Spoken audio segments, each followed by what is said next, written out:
네, 안녕하십니까. 반갑습니다. 예, 처음 인사드리는데 뭐 기존에 봤었던 분들도 계시고 그다음에 대부분이 처음인데 어쨌든 저도 첫날이 가장 긴장되고 좀 설레이는 날이기도 하거든요. 왜냐하면 여러분에 대한 정보가 전혀 없고 저도 여러분한테 정보가 노출되는 사람이 별로 아니기 때문에 좀 되게 많이 긴장되실 텐데 어쨌든 첫날은 그냥 좀 풀어간다는 의미에서 1교시는 그냥 OT 하나 진행을 할 거예요.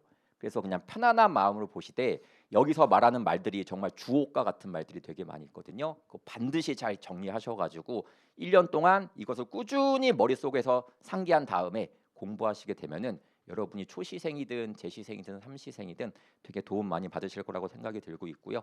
그래서 1교시는 PPT 자료를 가지고 한번 해보도록 하겠습니다.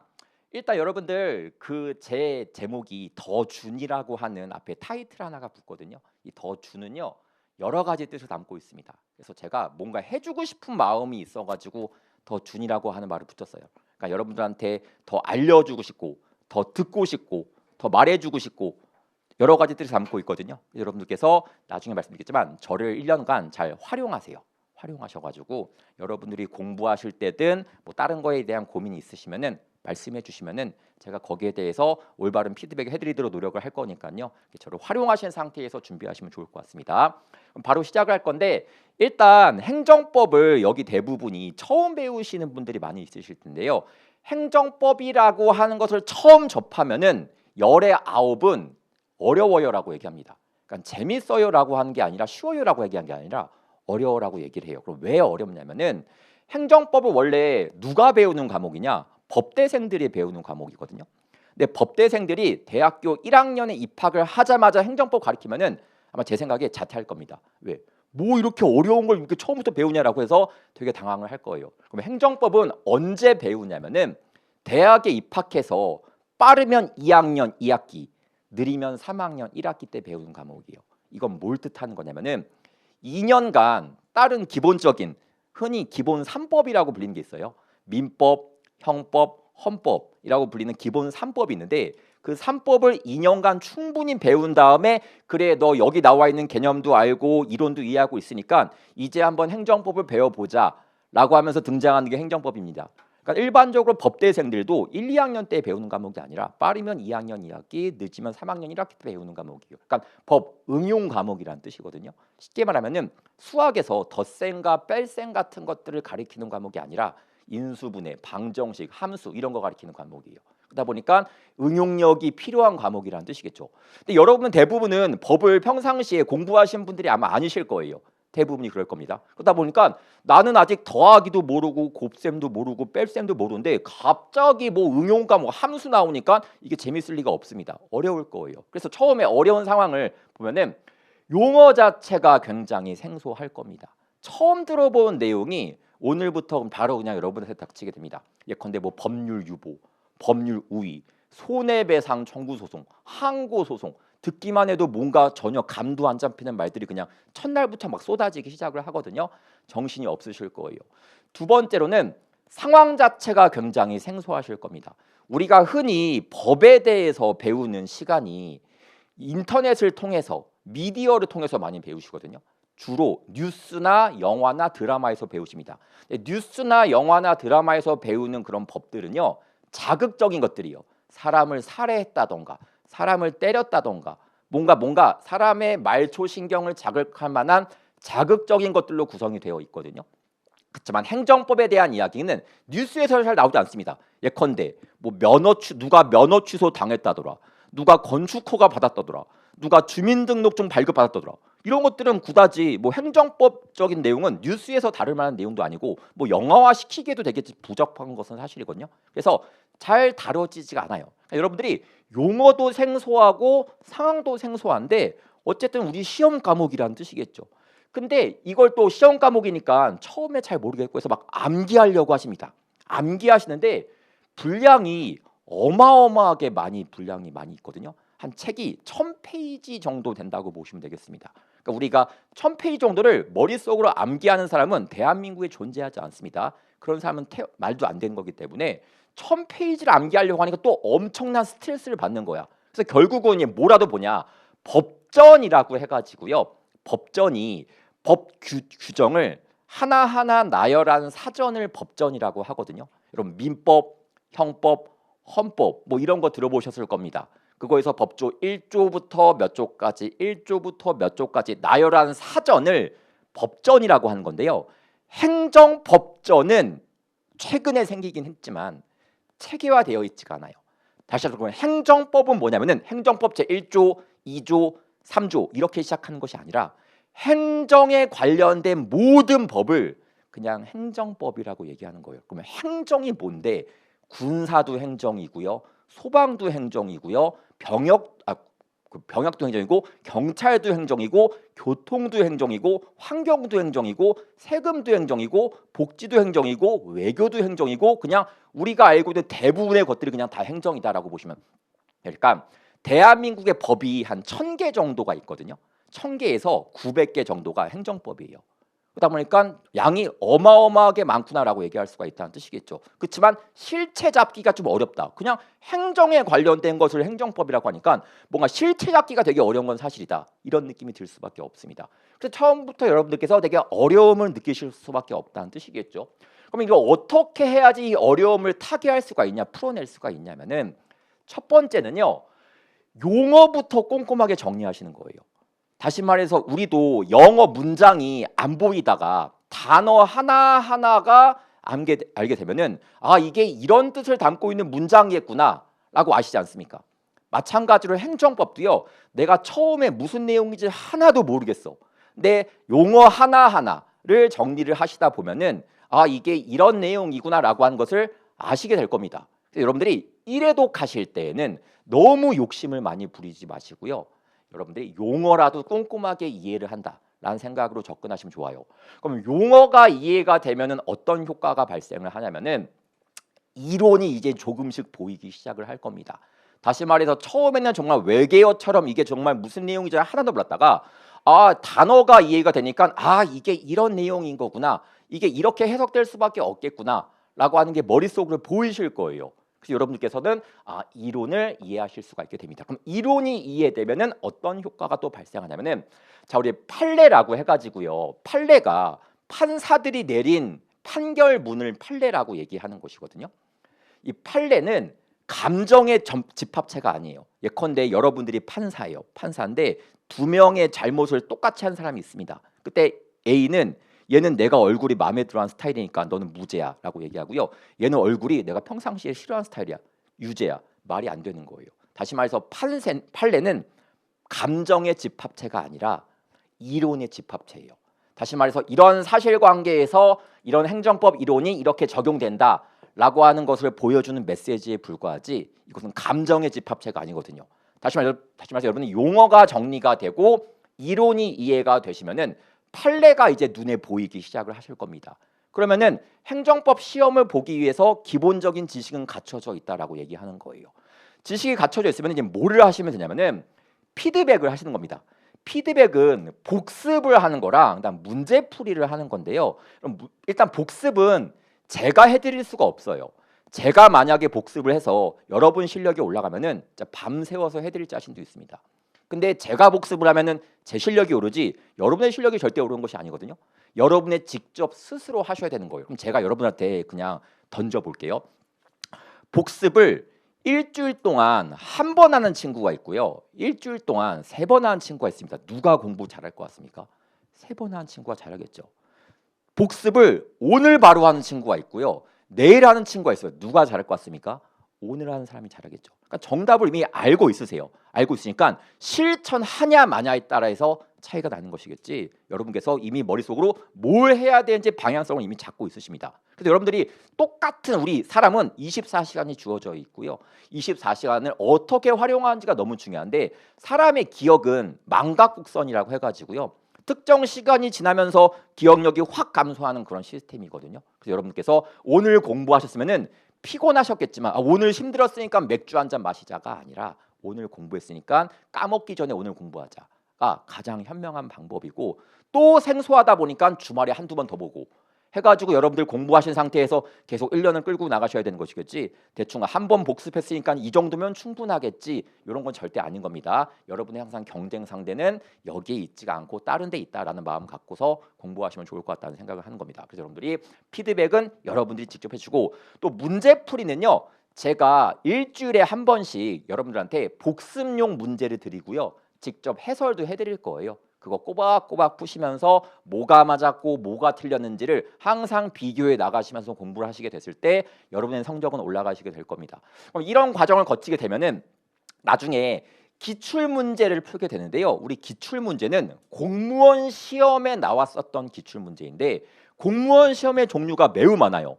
국가직도 있고 지방직도 있고 소방직도 있고 경찰직도 있고 군무원도 있고 어마어마하게 많은 공무원 시험들이 있거든요. 그것을 그냥 막 푸시는 게 아니에요. 제가 단계별로 제시해 드릴 겁니다. 요런 거 푸시다, 요런 거 푸시다, 단계적으로 푸셔야지 여러분들 실력이 향상되지, 그냥 어렵게 되어 있는 거 무작정 푼다고 해서 실력이 절대 되는 것이 아니거든요. 그래서 제가 단계별로 지정해 드리고, 참고로 이 기출문제 어마무시하게 푸실 겁니다. 여러분들 1200문제 정도 푸시게 될 거예요. 요 정도 푸시면은 웬만하면은 떨어질 시험 없습니다. 소화만 해주세요. 그러니까 제가 문제는 많이 제공해드리고 해설은 해드릴 테니까 소화만 합시다. 소화만 합시다. 요것만 부탁드리고 싶다는 뜻인 거고요. 두 번째는 예상 문제 풀이는 모의고사 스타일로 여러분들께서 배우시게 될 거예요. 이 예상 문제는 기존에 우리가 배웠었던 기출 문제도 공부하시겠지만 앞으로 나올 만하다고 생각되는 것들도 모의고사를 통해서 공부하시게 될 건데, 올해도 역시 제가 모의고사에서 앞으로 나올 만하다고 생각된 거 넣어서 문제 출제했었거든요. 나왔습니다. 그러니까 여러분들도 아마 내년도 그렇게 될 거예요. 항상 문제는 약간 미래를 내다보면서 문제를 보는 게 가장 중요한 것이기 때문에 올해 그동안 배웠었던 것뿐만이 아니라 내년에 나올 만한 것까지도 여러분들 조금 풀어보시면서 좀 보시는 게 좋을 것 같아요. 그럼 모의고사는 약간 좀 생소하다는 느낌이 들 수가 있어요. 왜? 조금 안 배운 것도 나오는 것이기 때문에. 그렇지만 그런 것들도 익혀두셔야 여러분들 시험에서 최고로 잘 볼 수가 있다는 뜻이거든요. 그렇게 해서 진행을 하도록 할 거고요. 그럼 이제 여러분들이 어쨌든 행정법을 배우시는데, 행정법은 법 응용 과목이니까 너무 생소하니까 제가 법의 체계부터 한번, 처음에 대학교 1학년 학생들이 배우는 법의 체계부터 간단하게 좀 이야기를 하고서 요거 한번 익혀보겠습니다. 첫 번째는 뭐냐면은, 우리 법은요 사법이라는 법이 있고요. 그다음에 공법이라는 법이 있습니다. 자, 사법에서 이 사자가 사생활 할 때의 그 사자거든요. 그러니까 개인적이라는 뜻을 의미하고 개인적인 법이라는 뜻인 거예요. 그럼 이건 뭐냐면은 우리 국민과 국민 사이를 규율하는 법을 사법이라고 하는 거구나라고 얘기를 합니다. 그러니까 여러분과 다른 사람과의 관계를 규율하는 법을 사법이라고 하는 거예요. 종류가 되게 많이 있거든요. 근데 그 중에서 가장 대표적인 법 딱 한 가지만 기억하시면 된대요. 민법이라는 법 하나만 딱 기억하시면 됩니다. 자, 민자가 한자로 국민을 뜻하는 그런 한자어이군요. 그러니까 국민과 관련된 법이기 때문에 국민의 인간 생활을 규율하는 법이에요. 여러분이 친구한테 돈을 빌려준다던가, 여러분이 뭐 임대차 계약을 체결한다던가, 여러분이 식당에서 밥을 먹는다던가, 여러분이 뭐 지하철을 타던 버스를 타던 어디 이동을 한다던가 할 때 다 이게 법적으로 관련이 있는 것들이거든요. 우리가 눈으로 인식하지 못해서 그렇지 다 법적으로 관련이 있는 것들이에요. 이런 것들을 규율하는 법을 민법이라고 얘기하고 있고요. 사법의 가장 대표적인 법이다 라고 이야기하고 있습니다. 너무 중요하니까 이 정도 하나 기억해 주시자고요. 두 번째, 공법이라는 법인데요. 공자가 공익을 뜻하는 그런 한자어이거든요. 그러니까 공공성을 띠고 있는 법이니까 단순히 개인과 개인 간의 관계를 규율하는 법이 아니라 여기는 국가가 개입되어 있습니다. 국가와 개인 간의 관계를 규율하는 법을 공법이라고 이야기를 하는 거예요. 그럼 이 법은 국가랑 개인과 개입되어 있는 법인데 종류가 되게 많이 있거든요. 그 중에서 몇 가지만 제가 보여드리겠습니다. 첫 번째가 형법이에요. 형법은 다 들어보셨을 겁니다. 대한민국에 살기 위해서는 법질서라고 하는 것을 지켜줘야 되는 겁니다. 사람 때리면 안 되는 것이겠고요. 사람 죽여서는 안 되는 것이겠고요. 사람 명예훼손 해서는 안 되는 것이겠고요. 물건 가져가면 안 되는 것이겠고요. 법질서가 있을 거예요. 그 법질서에 대한 법이 형법이고요. 그걸 어겼을 때 처벌하는 법이 형법입니다. 그럼 여러분도 아실 겁니다. 사람을 사형시킨다, 징역에 보갠다, 벌금형에 처한다, 이런 거 들어본 적 있으시겠죠. 그런 걸 규율하는 법이 바로 형법이구나. 그럼 처벌할 때 개인이 처벌합니까? 국가가 처벌합니까? 국가가 처벌하죠. 그렇기 때문에 얘를 공법이라고 하는 거구나. 단순히 개인 간의 문제를 해결하는 것이 아니라 국가가 개입해가지고 해결해주는 법이기 때문에 얘는 공법이다라고 얘기할 수 있고요. 두 번째가 헌법입니다. 헌법은 사실 저는 되게 대학 다닐 때까지 되게 생소한 법이었었거든요. 근데 요즘은 초등학생들도 헌법에 대한 존재를 알고 있더라고요. 여러분도 당연히 알고 있으실 겁니다. 그래서 헌법이라고 해가지고 대한민국의 근간이 되는 가장 중요한 법이 헌법이에요. 조금 이따 설명하겠지만 헌법을 대한민국의 최고의 법이라고 부르고 있습니다. 그럼 왜 최고의 법이냐면은 너무너무 중요한 것들이 여기서 규정이 되어 있거든요. 그럼 뭐가 중요하냐? 크게 두 가지가 있습니다. 첫 번째가 기본권이라고 하는 거예요. 기본권. 기본권이 뭐냐면은 대한민국 국민이기만 하면은 갖고 있는 권리를 기본권이라고 얘기합니다. 그러니까 여러분은 부모님한테 태어나자마자 기본권을 얻게 되었어요. 그럼 무슨 기본권이 있는데 들어보셨을 겁니다. 자유권, 평등권, 참정권, 투표 같은 거 할 수 있는 권리 말하고 있고요. 사회권, 이런 것들을 기본권이라고 얘기하고 있습니다. 대한민국 국민으로 태어나자마자 여러분들 갖고 있는 그런 권리라고 얘기할 수 있겠죠. 그런 거에 대한 종류를 나열하고 있는 법이니까 얼마나 기본적인 법입니까? 두 번째로는 통치구조라고 해가지고요. 대한민국은 독재 국가가 아니에요. 독재 국가 아니라 민주국가로서 권력이 세 가지로 쪼개져 있거든요. 자, 여러분들 이게 어떻게 쪼개져 있냐면은 첫 번째, 대한민국의 주인은 국민입니다. 이 국민을 중심으로 해가지고 권력이 세 가지로 쪼개져 있는데 입법, 사법, 행정 들어보셨을 겁니다. 그렇죠? 그러니까 입법, 사법, 행정이 대한민국의 3대 권력이라고 불리는 것이거든요. 그럼 일단 입법, 사법, 행정에 대해서 규율하고 있는 법이 헌법이니까 대한민국의 권력 구조에 대해서 규정하고 있으니까 대한민국의 근간이 되는 내용들이 담겨져 있다라고 얘기할 수 있겠죠. 그럼 제가 요거에 대해서 삼권 분립 혹은 권력 분립이라고 해가지고 설명하고 있는 건데 잠깐 설명하겠습니다. 일단 대한민국의 주인은 국민이거든요. 이건 아무도 부정할 수가 없습니다. 헌법에 대한민국의 주인은 국민이라고 써 있기도 합니다. 그러면 대한민국 국민한테 적용되는 법은 누가 만든 게 맞냐면은 국민들이 직접 만드는 게 맞을 거예요. 근데 국민들이 5천만 명이나 되거든요. 5천만 명이 한 자리에 모여가지고 야 우리한테 적용되는 법을 만들자라고 한 것은 현실적으로 불가능합니다. 그렇기 때문에 입법부라고 해가지고 입법이 입자가 한자로 세우다는 뜻을 담고 있고요. 법자가 법법자예요. 법을 세우는 것을 입법, 그러니까 법을 세우는 게 뭔데? 법을 만드는 것이겠죠. 법을 만드는 것을 입법이라고 합니다. 그래서 입법은 법을 만드는 건데 국민들을 위한 법을 만드는 거구나라고 생각하시면 된다는 뜻이겠죠. 그럼 이거 원래 국민이 직접 하는 게 좋겠지만 국민이 너무 많다 보니까 이걸 못 하잖아요. 그래가지고 대한민국 국민들이 4년에 한 번씩 우리들을 대표해서 만들 사람을 뽑습니다. 그런 사람들을 국회의원이라고 얘기하고 있겠죠. 그럼 국회의원이 300명이 있는데요. 300명이 국회 혹은 의회라고 불리는 곳에 모여가지고 법을 만들게 됩니다. 그래서 입법을 만드는 부서를 입법부라고 얘기하는 거예요. 법을 만드는 부서를 입법부라고 하는 겁니다. 거기 대한민국 국민들이 직접 뽑은 300명의 국회의원이 모여가지고 대한민국 국민을 위한 법을 만드는 거구나. 국회의회라고도 한다라고 했고 우리 여의도에 있거든요. 우리 학원에서도 보이는 여의도 있지 않습니까? 거기에 국회의사당이라고 하는 곳에서 만들어지는 거구나라고 얘기할 수 있고요. 두 번째는 사법이라고 해가지고요. 이 사자가 앞에서 봤었던 사자와는 다른 내용이에요. 앞에서는 사생활을 의미하는 사자였지만 여기서의 사자는 수호하다, 지키다는 뜻을 담고 있습니다. 그러니까 이게 사법이 똑같은 글자지만 뜻을 다르게 담고 있기 때문에 상황에 따라서 이 사법인지 그 사법인지는 여러분들 문맥에 따라서 맞춰서 이해를 해주실 필요가 있다는 뜻인 거예요. 되겠죠? 그러면 사법부는 사자가 수호하다, 법을 수호하는 부서, 법을 지키는 부서가 사법부라고 얘기한 겁니다. 법원에서 그 기능을 수행하죠. 예를 들어서 어떤 사람이 법을 위반을 했어요. 하면은 법이 지켜지고 있지 않은 상황이죠. 그러면 사법부가 딱 등장해가지고 너는 법을 어겼구나. 법을 어겼을 때는 이런 법에 따라 가지고 처벌받는 거야.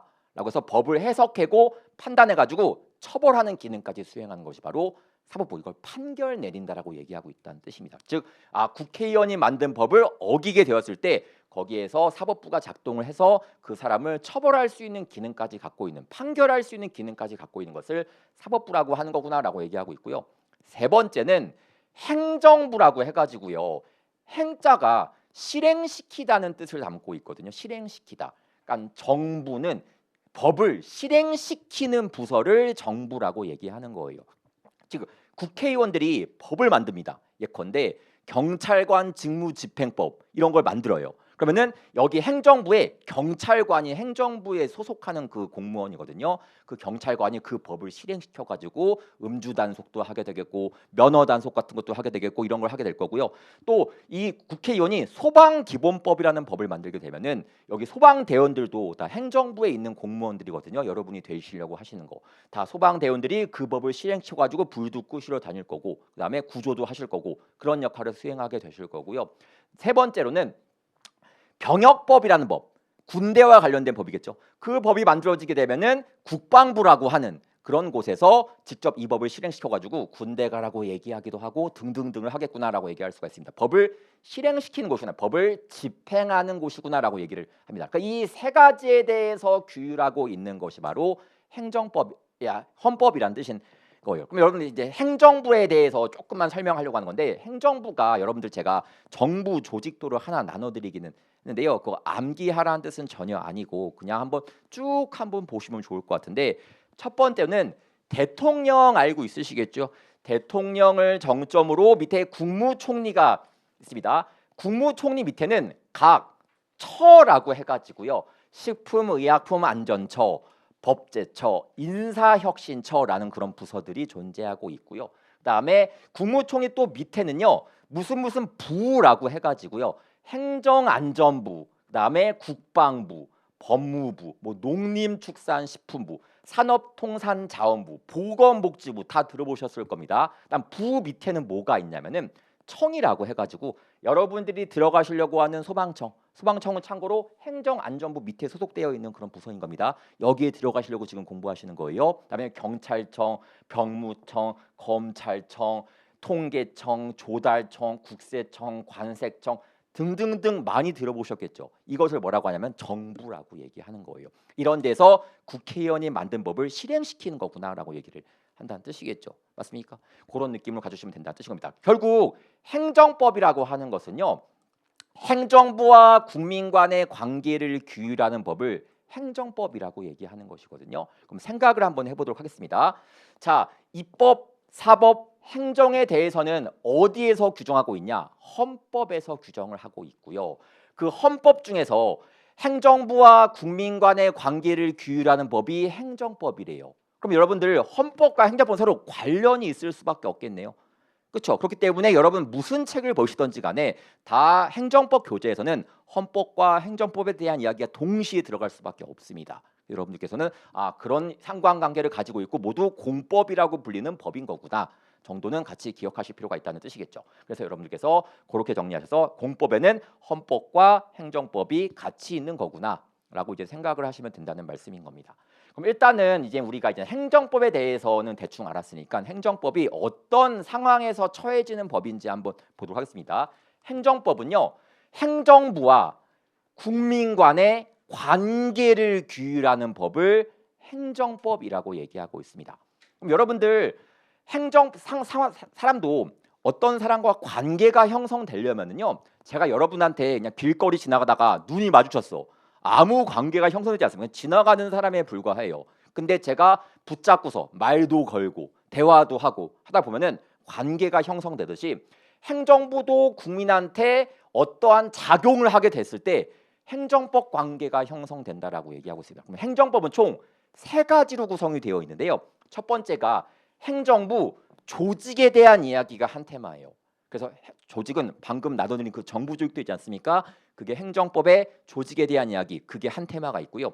두 번째는 작용에 대한 이야기가 한 테마가 있습니다. 그래서 여러분 친구와 친구 사이끼도 친구끼리 하는 작용들 많이 있을 거예요. 친구랑 놀자라고 제안하는 경우도 있고요. 때로는 친구한테 막 명령하는 경우도 있습니다. 야, 문 닫고 나가. 명령하는 경우도 있겠고 여러 가지 막 작용도 있지 않습니까? 행정부가 국민한테 하는 작용도 여러 가지가 있거든요. 그 파트에서 설명하는 거 한 파트가 있고 세 번째는 이 작용 때문에 국민이 피해를 볼 수도 있을 거예요.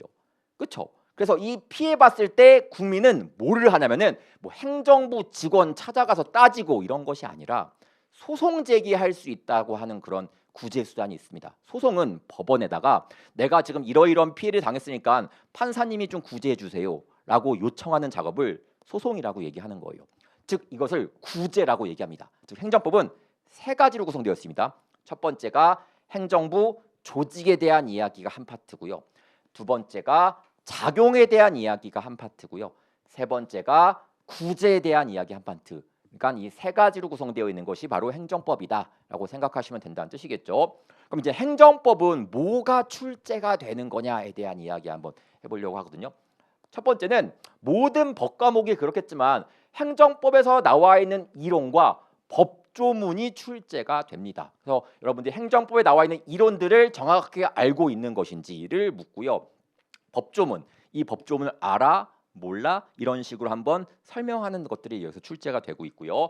두 번째는 판례가 출제가 됩니다. 판례는 판사들이 내린 판결문인데 판례를 정확하게 알고 있는지 모르고 있는지를 출제하는 스타일로 시험이 출제가 되고 있으니까 이렇게 두 가지가 크게 시험에 나오는 유형이라고 얘기할 수 있겠죠. 그럼 과거에는 어떻게 출제됐냐? 2019년도 전까지는 어떻게 출제가 되었냐면은 첫 번째는 간단한 이론 위주로 출제가 되었어요.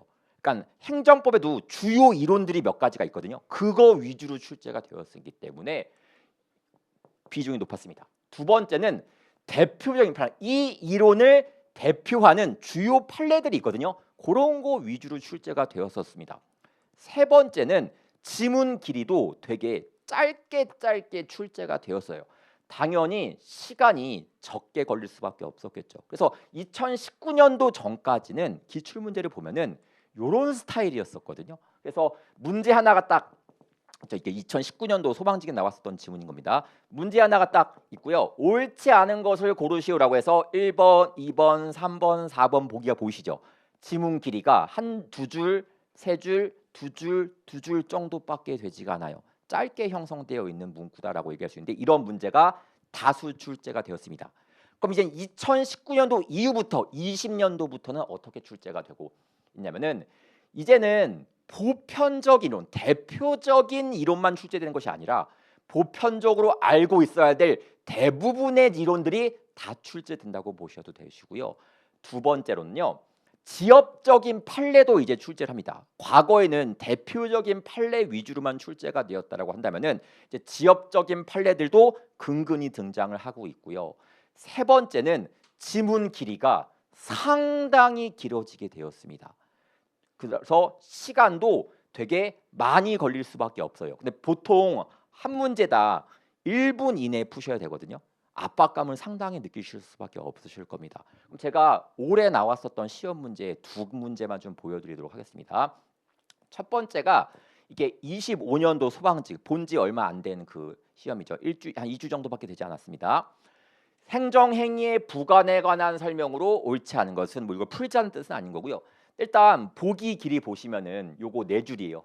그렇죠? 요거 네 줄입니다. 5줄 됩니다. 그다음에 3번도 한 4줄 되고요. 4번도 한 3줄 정도가 됩니다. 이게 일반적으로 출제되는 스타일이라고 보시면 되니까 지문 길이가 현저하게 길어졌구나라고 하는 게 느껴지실 겁니다. 그렇죠? 두 번째로는요. 또 올해 나왔었던 시험인데요. 보기 사례에 관한 설명으로 옳은 것은이라고 해가지고 막 사례가 주어져요. 사례가 막 주어집니다. 그렇죠? 사례가 주어지고 읽는 데만 엄청 시간이 걸리겠죠. 그리고 거기서 또 옳은 거 고르시니까 1번 보기, 2번 보기, 3번 보기, 4번 보기 다 읽어보셔야 되는 거예요. 시간 엄청나게 오래 걸리시겠죠. 근데 단언컨대 이 문제 푸는데 1분이면 풀어요. 그 제가 나중에 어떻게 푸는지 그 말씀드리도록 하겠고 1분입니다. 참고로 요거는 최신 판례라고 해가지고 2024년도 7월 달에 나온 판례거든요. 이 판례를 그대로 출제를 했어요. 이 판례는 제 교재에 없습니다. 없는데 제가 좀 설명했지만 최신 판례 특강이라고 해가지고 내년도 마찬가지일 겁니다. 항상 시험 보기 약 한 달 전쯤에 지금도 판사들은 판결을 내리고 있어요. 그 판결문이 제 교재에 실려 있지 못하거든요. 못하지만 제가 그걸 종합해가지고 내년 한 상반기쯤에 여러분 시험 보기 한 달 전에 25년도 주요 판례가 이런 것이 있었습니다라고 따로 학습을 할 겁니다. 특강을 할 거예요. 그때 보시게 되면은 요것도 마찬가지로 올해 제가 시험을 보기 한 3주쯤 전에 요 판례를 그냥 설명했었어요. 요거는 되게 중요한 판례니까 요거 정도는 기억을 하고 갑시다. 라고 해서 했었거든요. 그대로 출제가 됐기 때문에 이 판례를 알고 있는 친구는 읽을 필요가 없어요. 왜? 알고 있는 판례니까. 그리고 정답도 이게 3번이 쉽게 보이는 내용이긴 했었거든요. 그러니까 여러분들께서 행정법은 알기만 하면은 문제 푸는 거는 그렇게 어려운 일은 아닐 수도 있는 거구나. 라고 얘기할 수가 있다는 뜻인 겁니다. 그래서 지문 길이에 너무 압박감을 느끼실 필요는 없는 거구나라고 이야기하겠다는 뜻인 거고요. 그럼 이제 우리 커리큘럼이 어떻게 되냐에 대한 이야기인 건데요. 이 커리큘럼은 일단 첫 번째로는 여러분들이 오늘 배운 거죠. 오늘이 4월 7일이거든요. 4월 7일 날 인문 특강이라고 해가지고요. OT 지금 진행하고 있는 게 OT고요. 그 다음에 조금 있다가 제가 2시간 동안 소확행이라고 하는 것을 진행을 할 겁니다. 그래서 소소하지만 확실한 행정법 이야기라고 해서 받아보셨겠죠. 그거에 대해서 행정법 전반적인 이야기를 한번 해보도록 할 거고요. 두 번째는 이제 내일부터는 본격적으로 우리가 기본서를 가지고 수업을 진행을 할 겁니다. 근데 우리 기본서가 제가 입문서 하나가 있는데요. 그 책이 행정법 스케치라고 하는 책이거든요. 그 책에서 4월 달에는 주로 뭐에 초점 맞춰서 설명할 거냐? 기초 이론, 기본적인 이론과 용어에 좀 초점 맞춰 드릴 거예요. 제가 아까 용어를 정확하게 이해하는 게 너무 중요하다고 말씀드리지 않습니까? 그거를 4월 달에 진행하도록 할 겁니다. 그래서 한 달 동안 여러분께서 그 기본서 이론에 나와 있는 내용을 정확하게 꼼꼼하게 보시면서 이론을 공부할 시간을 갖고요. 그다음에 5월 달과 6월 달도 역시 행정법 스케치라는 교재로 계속 진행을 할 거예요. 그래서 그 교재를 통해 가지고 여러분들이 이론을 통해서 기본적인 이론을 더 붙여서 공부하시게 되는 그런 효과가 발생이 될 거고 문제 푸는 양도 점차 많아지게 됐다라고 보시면 된다는 뜻이고요. 그럼 요 과정이 끝나면은 7월 달과 8월 달에는 제 본격적인 그 1000페이지에 해당하는 기본서가 출간이 되거든요. 그걸 가지고 공부를 하시게 될 거예요. 근데 만약에 7, 8월 달에 처음 보시는 분들은 1000페이지짜리를 처음 보는 거잖아요. 근데 여러분들은 이미 4월 달과 5, 6월 달에 기본 내용을 익히고 보시잖아요. 상대적으로 좀 쉽다고 느껴질 수가 있다는 뜻이겠죠. 그래서 그것을 하기 위해서 열심히 우리가 지금 하는 거다라고 얘기할 수 있겠고 혹시라도 이 영상을 7월 달이나 8월 달쯤에 보시는 분들도 계실 수가 있으시거든요. 그때는 요거 제끼고 요거부터 바로 시작하셔도 괜찮기는 합니다. 물론 요거 듣고 하시게 되면은 조금 더 이게 이해가 더 잘 되신 건 사실이긴 하겠지만 여러분들께서 요거를 바로 시작하셔도 늦은 건 아니고 이때 시작해도 충분히 합격할 수 있는 그런 시기이기 때문에 여러분께서 바로 요거 시작하셔도 괜찮다는 거 그걸 좀 미리 말씀드립니다. 그래서 지금 4월 달, 5월 달 시작하시는 분들은 당연히 요 과정부터 진행하는 게 맞겠고 나는 7월 달부터 시작하는 분도 계시거든요. 그때는 요 과정부터 바로 시작하는 게 좋다라고 한다는 것을 미리 말씀드리고 그다음에 심화 이론은요. 기본 이론에서 배우지 않았던 좀 어려운 내용들 있지 않습니까? 그거 위주로 이제 공부를 하시게 됩니다. 그래서 여러분들이 7, 8, 9, 10월 달은 이론을 되게 다지는 작업을 하겠구나. 물론 문제도 많이 푸시긴 하겠지만 이론을 다지는 작업을 하겠구나라고 얘기하고 있고요. 맨 마지막으로는 이제 뭐를 하게 되냐면은 자 우리가 여기서 12월에는 기출 분석이라고 해가지고요. 3개월 과정으로 구성되어 있어요. 그렇죠? 다른 것들은 다 1개월, 2개월, 2개월, 2개월 다 거의 다 2개월 과정인데 얘는 3개월 과정이죠. 이때 뭐하냐? 1200문제 정도 푸시게 될 겁니다. 그래서 제가 좀 길게 설정을 해둔 거고요. 한 가지만 미리 말씀드리면은 자 우리 이 스케줄에서 가장 중요한 거 하나 꼽아보세요 라고 하면은 절대적으로 이 과정이 제일 중요해요. 이 과정이 제일 중요합니다. 이 과정을 잘 소화한 친구는 행정법 시험 잘 보시게 될 거고요. 이 과정을 소화하지 못하면은 안타깝지만 행정법 시험을 잘 보기가 어렵습니다. 그러니까 모든 과정이 다 요걸 하기 위한 과정이다. 라고 생각하시면 된다는 뜻이에요. 그래서 많은 시간을 조금 배정해 놨구나라고 얘기할 수가 있다는 뜻이고요. 그래서 근데 이때 1200문제를 푸시게 되는데 1200 문제를 바로 푸시면은 조금 머리가 어지러우실 수도 있거든요. 그래서 제가 이 사이에 특강 하나를 배치를 해놨습니다. 일명 OX 특강이라고 해가지고 조금 이따가 설명하겠지만 OX 문제를 한 2000문제 정도로 OX로 된 문제를 여러분들이 한번 풀어보실 거예요. 그걸 한 달 정도 먼저 풀어보고 요 과정을 하시게 되면은 조금 더 수월하게 미끈미끈하게 여러분들이 넘어가실 수가 있고, 올해 아직까지 합격은 아니겠지만 필기 시험을 합격한 친구들도 OX 과정을 대부분 들었었던 분들이에요. 여러분들도 그거 들으시면은 분명히 도움 크게 받으실 거다라고 제가 장담합니다. 그래서 OX 특강을 들었었던 친구들한테 물어봤는데 그 중에서 했었던 거 제가 그냥 한 가지 가지고 왔거든요. 제가 쓴 거 아닙니다.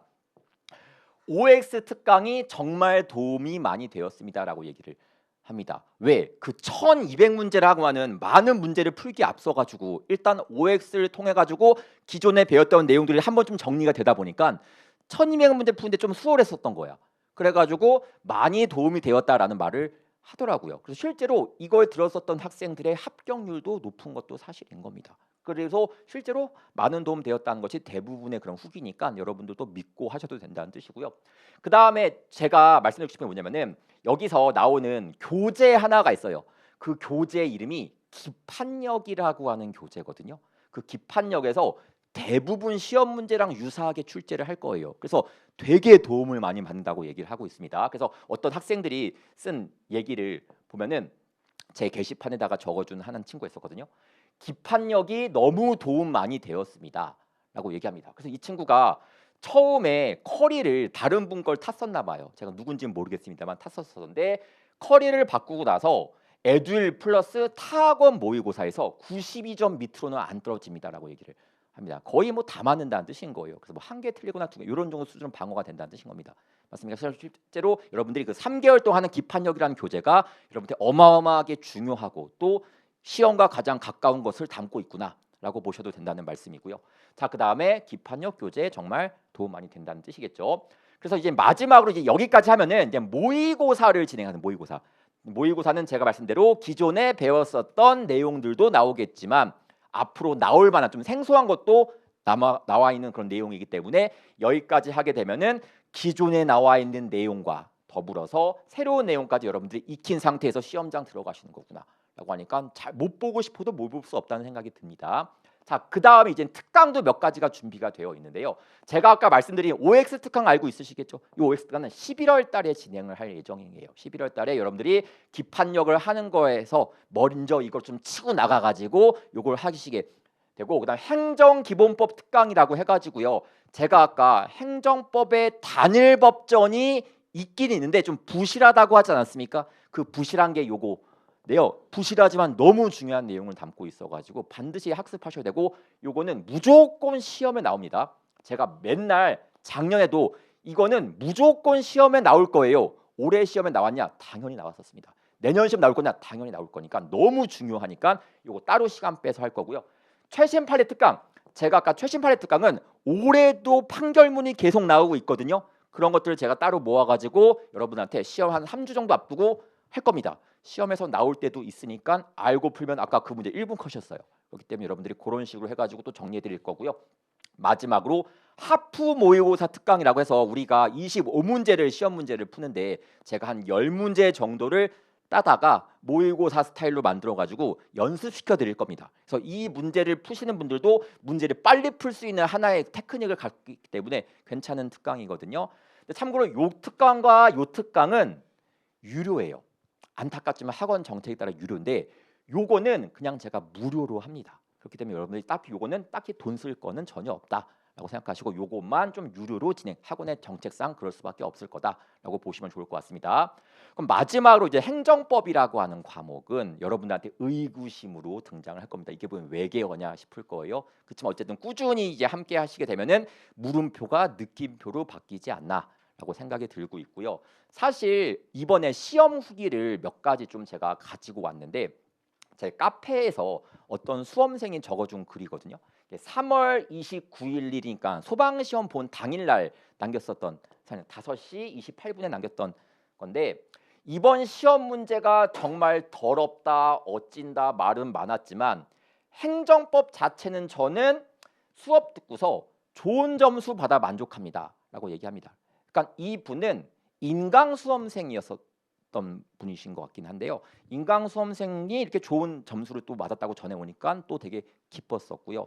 또 얼마 전에 4월 1일 날, 그러니까 뭐 며칠 안 됐죠. 며칠 안 돼가지고 이분은 처음에 재시생이었나 봐요. 근데 처음에 볼 때는 70점 맞았을 때요. 근데 이번에 봤을 때는 한 개 틀렸대요. 96점 맞았다는 뜻이죠. 96점 받아가지고 정말 기쁩니다라고 해가지고 글을 올려주셨습니다.